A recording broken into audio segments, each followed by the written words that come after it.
Okay, so fifth graders, this is for you. This is circle graphs. Some people call them pie charts because they're kind of they're circles and then they're kind of broken into fractional pieces like a pie. So they're kind of like cut up like a pie.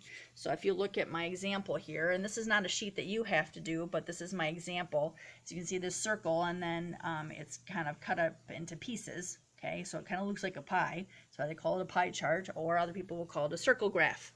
Okay, so I kind of want to explain what this means. So for a circle graph, it can be broken into parts. Okay, so for example, if I took this circle graph and I cut it in half, this would be 1/2 and this would be 1/2. Another way to look at this is this would be 50% of the circle. This would be 50% of the circle. Okay? Now what happens if I take this half, okay, and I break that into half? So now I took that 1/2 and I broke it into two parts, okay? Which basically means that I now have 1/4, because 1/4 plus 1/4 is equal to a half. And 1/4, as you know, is going to be 25%. Okay?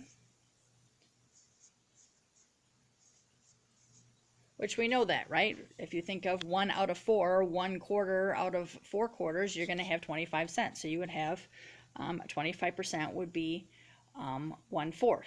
Okay, and you can keep going. I mean, I could actually split this in half too, right? Take this and this, okay, and 1/4 cut in half is going to be 1/8, right? So each one of these would be 1/8, this would be 1/8, this would be 1/8, and this would be 1/8, okay? And if I take 25% and I cut it in half, it would actually be 12.5%, right? Because 1/8 plus 1/8 equals 1/4. So I need to cut my 25% in 1/2, and 12.5 plus 12.5 is going to be equal to 25%. Okay, so I can keep doing this and doing this and doing this and breaking it down and breaking it down, but that's kind of what a pie chart is used for. Okay, it kind of shows the relationship between different things in a graph. So let's say that you could have 1/2 of the students are blonde hair. You could say 1/4 are red hair, 1/4 are brown hair, 1/4 uh, 1/4 is I shouldn't say 1/4, but I should say 1/8 would be red hair, 1/8 would be brown hair, 1/8 could be multicolored hair, and 1/8 could be black hair. That's how you could break these things down. So a circle graph is a really kind of a nice way to show different relationships between things. So for example, and I should back up a little bit. You can actually, there's another way to do it in my other circle graph here. If you broke something into 4 parts, like this, okay? And you could also break it into 10, you could break it into 12, you could break it into 7 if you wanted to. But I'm going to use my example of breaking it into 4 parts, okay? So remember, this is 1/4, this would be 1/4, this would be 1/4, this would be 1/4, okay? And if I have, for percent, it would be 25%, 25%, 25%, 25%. But I can also show these things as decimals, okay? So for a decimal, okay, this would be 0.25. Let's see, where do I write this? 0.25. And this would be 0.25. And this would be 0.25. Oops, sorry about that. And this would be 0.25. Because 25% as a decimal is 0.25. Okay, so you can show it as a fraction, you can show it as a percent, or you can show it as a decimal. Okay, so that's what you're going to be doing on your worksheets. So let's take a look at this example here. So we have this superhero. Okay, and there's 24 superheroes in Hero City, and they wear different colored masks. So here's some of our mask colors. We have red, we have yellow, we have white, and we have blue. Okay, so there's questions that we can answer using this pie chart here. It says, what is the most common used superhero mask color? So when you're reading this, and this doesn't necessarily have percents on it, but you can tell that this is the biggest piece. And if it's half the circle, right? What is half of a circle? What percent is that? It would be 50%, right? So the most commonly used superhero mask color would be red. Which colors are used the least? Which colors up here have the smallest fractional part? Well, it's not the red one. The blue one has a quarter here, but these two right there are pretty darn small, aren't they? So you would put yellow and white. Let's jump down a little bit. How many masks of each color are there? So we have red, we have yellow, we have white, and we have blue. Okay, now remember, there's 24 superheroes altogether, right? So red is half the superheroes. Well, if we have 24, what is half of 24? What's 24 divided by 2? Well, it would be 12, right? So there are 12 heroes that wear red. How about yellow and white? These two are going to be the same, right? Because they're exactly the same fractional part. So what we did here, okay, so we took that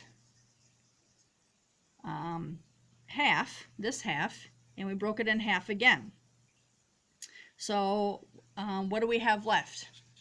If we have 12 of them that wear red, that means that we have now 12 superheroes that are left, right?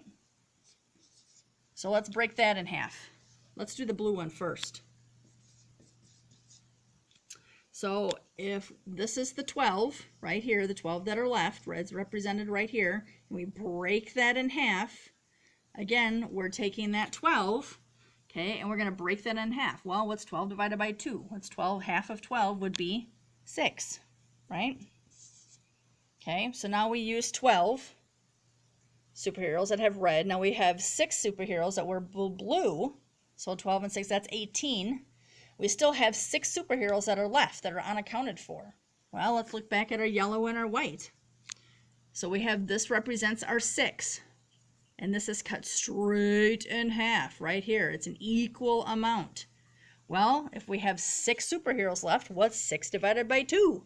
Half of 6 would be 3. And because the yellow and white are both the same, they have to be the same number. So if this is 3, then this is 3. Well, let's add these up. 12 plus 3 is 15. 15 plus 3 is 18. 18 plus 6 is 24. And is that what we started out with? It sure is. So that means that everything has worked out. So here is our answer right here. So this would be 12, this would be 3, 3, and then 6. Okay? So the next thing that they're asking is how many more red masks there are than white. So they're asking us to do some subtraction and stuff like that. And I'm not going to go through all of that, but I think that you guys kind of get the gist of this. It's really pretty easy when you think about it. You're just breaking this circle graph down into parts. You have a couple different worksheets here. And I can always help you with these if you really get stuck on them. Let me see if I can get my... Sorry. So here's one of them. So for example, this one says, and this one's already been broken down for you. This one's a little bit different. It's got, it's not equal parts. It's kind of all different parts. Okay, the first question says, more dads got shirts as gifts than books. So this is a true false.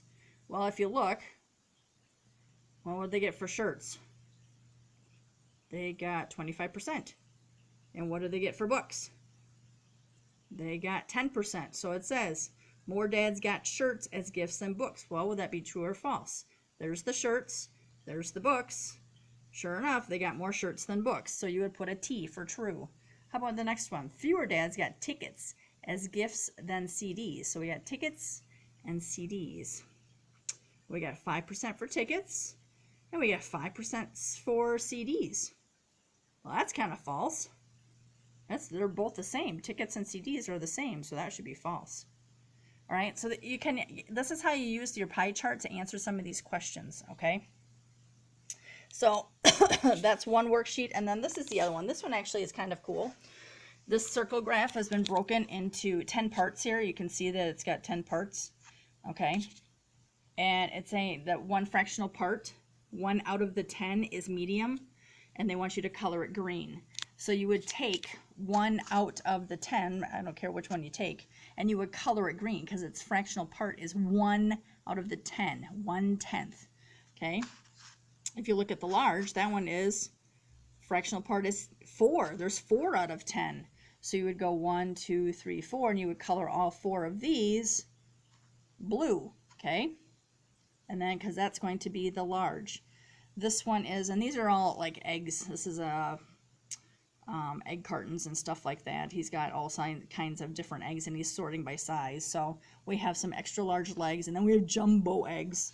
For the extra large eggs, we have 3/10. So then we would color in 1, 2, 3. We would have 3/10, and we would color that yellow. And then the last one is we have 2/10, and we would color that red, and that would go 1, 2 right there. Okay. So it's really not that hard, and then you have to come down here and answer some questions. So it's really just making a circle graph and then also extracting information from it, which is probably the most important thing, because when you get older and people start giving you graphs to look at, you're going to want to know what the heck they're trying to tell you in this graph. So very important that you know how to read these things. Okay, so if you have any questions, you can always shoot me an email, or you can ask me in the classroom. Okay, good luck, guys.